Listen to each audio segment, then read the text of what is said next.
Tu veux changer, tu veux t'améliorer, tu veux te perfectionner, tu veux avancer, mais tu repousses encore et encore. Si tu te trouves dans cette situation, écoute ceci, ce n'est pas juste de la paresse, c'est plus profond que ça. Ça s'appelle la procrastination. Et crois-moi, c'est plus dangereux que tu ne le penses. Dans cette vidéo, nous allons voir comment vaincre la procrastination.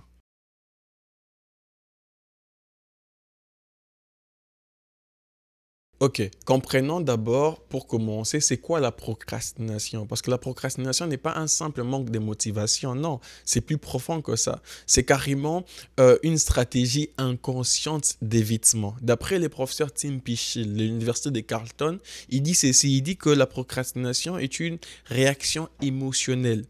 Donc, ça veut tout simplement dire que si on évite de faire certaines tâches, ce n'est pas parce que forcément la tâche en question est difficile. Non, c'est pas d'abord par rapport à la difficulté de la tâche, mais c'est surtout par rapport à l'émotion désagréable qui nous fait ressentir. Par exemple, la peur d'échouer, par exemple, l'ennui, par exemple, l'angoisse. C'est à cause de ces émotions-là, justement, qu'on se dit, on fera ça plus tard. Et ton cerveau, lorsqu'il ressent ces émotions-là, il va t'envoyer vers un soulagement immédiat. Par exemple, il va t'envoyer d'aller scroller. Il va te dire que, ok, c'est vrai que tu veux commencer cette tâche, ces projets, réviser, peu importe ce que tu dois commencer, mais va d'abord sur les réseaux même pendant 5 minutes, juste pour te motiver. Donc, tu vas aller sur le réseau pendant 5 minutes. 5 minutes va se transformer en 30 minutes, en 1 heure, jusqu'au final où tu vas pas justement faire ce que tu es supposé faire. Donc, d'autres personnes, ça va t'envoyer, va te distraire un peu, va jouer un peu à la play, va regarder un peu la télé juste pendant quelques minutes, après tu vas commencer. Et après, au final, tu n'auras même plus la force justement pour aller commencer. Et c'est ça qui se passe. Et au final, tu procrastines pour des choses que tu t'es supposé faire il y a très longtemps. Il y a des gens comme ça, il y a des choses que vous devez faire depuis très longtemps, mais jusqu'à présent, vous ne les faites pas parce que vous êtes dans ces systèmes-là. À chaque fois que vous voulez commencer, vous vous dites, ok, je vais me distraire un peu. Et après cette distraction, ça va prendre beaucoup de temps jusqu'au final, tu n'auras même plus le temps de faire ce que tu es supposé faire. Qu'est-ce qui se passe exactement dans le cerveau selon les neurologues? Ils disent que cela désactive les cortex préfrontales, donc là où se passent les décisions, au profit du système limbique, là où se passent les émotions justement. Donc c'est ça qui se passe en quelque sorte et tu tombes dans une sorte de cercle vicieux.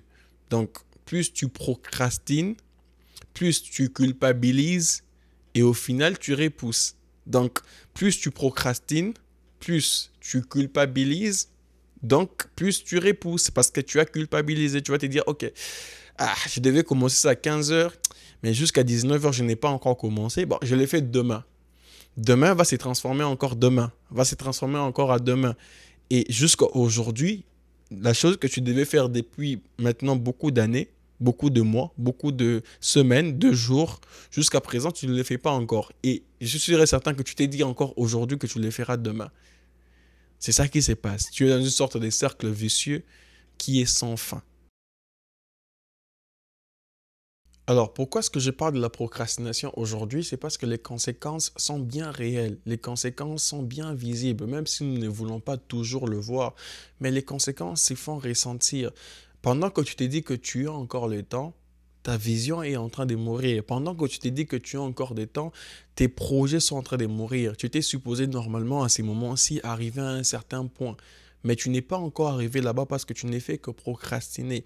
Tu n'es pas encore arrivé où tu étais supposé arriver parce que tu n'es fait que procrastiner encore et encore. Écoute ceci, demain n'est pas loin de toi, c'est entre tes mains. C'est ce que tu fais aujourd'hui qui détermine ce que tu seras demain. C'est vrai que tu veux devenir un grand homme, c'est vrai que tu veux devenir une grande dame. D'ailleurs, Dieu est du même avis que toi. Dieu veut aussi que tu puisses devenir cela. Mais qu'est-ce que tu fais aujourd'hui pour rendre cela possible? Si tu n'es fait que procrastiner encore et encore, c'est demain-là n'arrivera jamais parce que demain est déterminé par aujourd'hui. Qu'est-ce que tu fais aujourd'hui pour que cette demain-là puisse arriver? Oui, pendant que tu procrastines, ta vision est en train de mourir. Pendant que tu procrastines, tout ce que tu dois devenir, ce bel homme, ce grand homme, cette source de bénédiction pour les autres, cette grande femme, cette femme extraordinaire, est aussi en train de mourir avec toi. Il y a beaucoup de personnes qui ont vécu sur Terre, mais qui n'ont pas atteint leur potentiel. Parce qu'à chaque fois qu'ils étaient appelés à exprimer leur potentiel, qu'est-ce qu'eux faisaient? il ne faisait que procrastiner. Ne sois pas de ceux qui tombent dans ces pièges-là. Sois une marque de distinction. Écoute ceci, Dieu t'a créé avec un plan merveilleux, avec une destinée exceptionnelle. Alors ne passe pas ton temps à repousser encore et encore ce que Dieu veut faire dans ta vie. Dieu a tellement de bienfaits qu'il veut te donner. Mais c'est à toi justement de passer à l'action. Et d'ailleurs, la Bible nous appelle à passer à l'action. Par exemple, la Bible dit dans Proverbe 6, la Bible dit que va vers la fourmi paresseux, regarde ses voies et devient sage. La Bible nous demande d'observer la fourmi tout simplement. Lorsque vous observez les fourmis, vous allez vous rendre compte comment est-ce qu'ils passent à l'action à chaque fois. Lorsqu'ils trouvent un bout de pain à côté, ils regardent s'il peut porter cela seul. S'ils sentent qu'il n'est pas capable, il y va appeler les autres et en quelques minutes, ils seront là pour passer à l'action. Et nous, qu'est-ce que nous faisons? C'est que tu as une opportunité comme eux. Tu vois l'opportunité, mais tu te dis que tu feras cela demain. Comme si demain, cette même opportunité sera là toujours. C'est l'erreur que nous tombons. Et toi, ne sois pas de ceux qui tomberont dans le même piège. Sois comme la fourmi. Lorsqu'ils voient une opportunité, ils saisissent directement l'opportunité. Lorsqu'ils sentent même qu'ils ne sont pas capables de saisir l'opportunité, ils partent rassembler les capacités qu'il faut pour venir saisir l'opportunité. Et ça se passe rapidement. Il faut avoir cette rapidité-là pour saisir les opportunités. C'est ce que la Bible veut nous faire comprendre ici. La Bible nous dit encore dans Éphésiens 5, le verset 16, il dit « Rachetez les temps, car les jours sont mauvais ». Des fois, les problèmes avec nous, c'est que nous pensons que nous avons autant de temps. Ce n'est pas toujours le cas. Il est possible que tu n'as pas autant de temps que tu penses avoir. Et c'est maintenant que tu dois agir. C'est maintenant que tu dois prendre les meilleures décisions de ta vie. C'est maintenant que tu dois passer à l'action. Ça ne dépend pas de l'âge que tu as. C'est vrai que tu peux te dire que je suis encore jeune. C'est vrai que tu peux te dire que j'ai encore du temps. Mais en réalité, ce n'est pas toujours le cas. Il est possible que tu n'aies pas le temps que tu penses avoir. C'est maintenant que tu dois passer à l'action. C'est maintenant que tu dois faire des choses. Rachète les temps, car les jours sont mauvais. Les ressources que nous avons, c'est les temps, justement. C'est les temps que Dieu donne à tout le monde de la même manière. C'est que chaque personne, lorsqu'il se réveille le matin, il a 24 heures. Et c'est la manière dont nous utilisons notre temps qui fait toute la différence. C'est la manière dont nous utilisons notre temps qui fait en sorte qu'il y ait des gens qui réussissent et des gens qui échouent. C'est justement ça. La Bible dit qu'il y a un temps pour tout. Oui, c'est pas mauvais de se distraire. C'est pas mauvais de passer des temps en train de se distraire un peu. C'est très positif d'ailleurs. Mais il y a un temps pour tout. Il y a un temps pour travailler. Il y a un temps pour se concentrer. Il y a un temps pour vaquer à certaines occupations. Il y a aussi un temps pour se distraire. Il faut toujours savoir faire la part des choses. Il faut toujours être équilibré. Le problème, c'est que des fois, tu n'es pas équilibré. C'est que tu passes beaucoup de temps dans des choses que tu n'es pas supposé faire. Tu passes beaucoup de temps en vouloir connaître tout ce qui se passe sur les réseaux. Tu n'as pas besoin de ça. Tu n'as pas du tout besoin de ça. Tu n'as pas besoin de savoir tout ce qui se passe. Je sais que maintenant, avec la technologie actuelle, lorsque tu ne sais pas tout ce qui se passe sur les réseaux, tu as l'impression de manquer quelque chose. Mais en réalité, ce n'est pas le cas. Laisse-moi te dissuader le contraire. Ce n'est pas vraiment le cas. C'est que tu manques pas grand-chose. Alors reste concentré sur ce que tu dois te concentrer. Parce que la procrastination peut te voler ton mariage. Ça peut te voler ton business. Ça peut te voler des choses importantes que tu devais avoir aujourd'hui. Alors ne tombe surtout pas dans ces pièges. Ne sois pas de celui qui, à chaque fois que Dieu lui appelle d'aller dans quelque chose, d'avancer dans quelque chose, qui procrastine. Sois celui qui, lorsque Dieu l'appelle à commencer, il commence directement. Comme la fourmi, après avoir vu une opportunité, saisis-la directement. Alors, comment sortir de la procrastination? Comment vaincre cela totalement? Il faut comprendre que la procrastination, c'est comme un esclavage. Mais comme toute chaîne, elle peut se briser.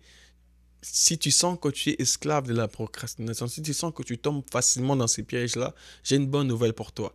C'est possible d'en sortir totalement et tu peux le faire en quelques étapes. Premièrement, comme j'aime toujours le dire, et ça c'est mon premier conseil, ça sera toujours mon premier conseil, c'est que il faut reconnaître que c'est un combat spirituel. C'est quelque chose que tu dois prendre au sérieux. Tu dois prier pour ça. La prière est libérateur. La prière est très très importante. Peu importe ce que nous faisons, nous devons prier par rapport à ça. Et si tu sens que tu es pris par ces pièges de la procrastination, commence par prier par rapport à ça. Demande à Dieu de te donner la force qu'il faut pour t'en sortir. Paul pouvait le dire que je puis tout par celui qui me fortifie. Donc, demande à Dieu de te donner la force justement de t'en sortir. Tu peux commencer à prier par rapport à ça. Prie pour ça avec le même sérieux que tu pries pour les autres domaines de ta vie. Tu dois commencer parce que ces domaines ici, ça peut totalement déranger les autres domaines. Donc, prends le même sérieux, la même vigueur et commence à prier par rapport à ça. Deuxièmement, tu dois commencer petit. Mais commence quand même quelque part. Il y a un livre qu'on appelle Atomic Habits. Donc, c'est un livre qui montre justement comment commencer petit. Oui, commence petit. C'est vrai que tu ne peux pas quitter des 0 à 100 directement, mais tu peux quitter des 0 à 1. C'est vrai qu'aujourd'hui, tu ne les faisais pas, mais tu peux commencer petit à petit. C'est vrai que tu veux commencer à aller à faire un peu de sport. Tu peux commencer une fois par semaine, par exemple. Tu peux commencer à aller marcher même pendant 30 minutes la semaine. Commence petit à petit et au fur et à mesure que tu vas commencer, tu prendras les rythmes et tu vas te rendre compte que c'est que autrefois tu n'arrivais pas à faire. Aujourd'hui, ça sera beaucoup plus facile pour toi. Commence petit, mais commence quand même. Troisièmement, il faut structurer ton temps. Tu dois avoir un emploi du temps. Les problèmes qui arrivent très souvent, qui nous poussent même à procrastiner, c'est que notre temps n'est pas structuré, notre temps n'est pas bien géré. Tu dois avoir un calendrier que tu sais bien comment gérer ton temps. Comment tu gères ton temps? Est-ce que tu as un calendrier? Maintenant, avec les smartphones que nous avons des calendriers dans nos téléphones. Tu peux commencer même à utiliser ton calendrier.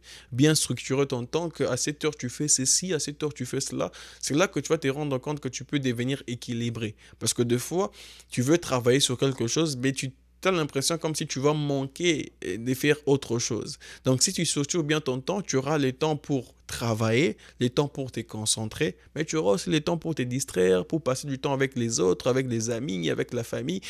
C'est juste une question de structure. Si tu sais bien structurer, tu sais bien gérer ton temps, tu vas te rendre compte que tu as suffisamment de temps pour vivre tout ce que tu veux vivre, justement. Et quatrièmement, prie chaque matin avec objectif. C'est que chaque matin, lorsque tu te réveilles, tu ne pries pas juste au hasard comme ça, tu pries avec l'objectif de la journée. Jésus il disait clairement que lorsque vous priez, demandez les pains quotidiens.